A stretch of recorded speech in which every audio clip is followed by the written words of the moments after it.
Ci sono alcune frazioni dove l'accesso è più facile dai campi, quindi dalle zone non illuminate e non sorvegliate, e che sono in questi giorni hanno visto dei tentativi principalmente e anche qualche frazione, e quindi sono proprio le zone da cui siamo partiti. Hanno camminato per 2 ore i cittadini di Vigonza, accompagnati dal sindaco, che hanno voluto dare un segnale di controllo del territorio ai malintenzionati che approfittano delle vacanze o della vulnerabilità dei residenti. Non si chiamano più ronde, ma passeggiate per la sicurezza, quelle partite 2 sere fa, con il grazie del primo cittadino, carabinieri e guardie di finanza che sono stati incrociati durante il cammino.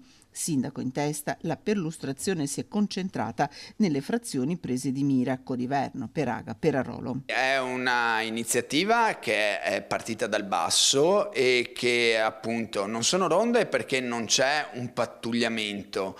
C'è l'idea di voler occupare gli spazi che ci sono, quindi occupare il territorio, far vedere che c'è un'attività, che ci sono dei cittadini in questo periodo che è particolarmente delicato perché ci sono tante case chiuse perché le persone sono in ferie, i quartieri sono un po' spopolati, quindi abbiamo visto anche l'altra sera veramente non c'è nessuno per strada. In provincia in alcuni comuni è già operativo il controllo del territorio e come Villafranca Padovana, altri paesi, ad esempio Santa Giustina in Colle, ci stanno pensando.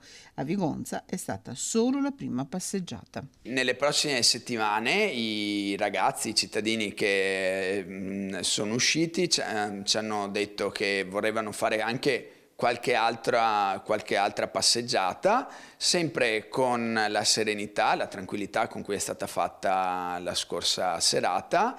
E io ovviamente li accompagnerò perché è giusto anche che il sindaco sia presente, e quindi cercheremo di dare una continuità e di essere presenti sul territorio.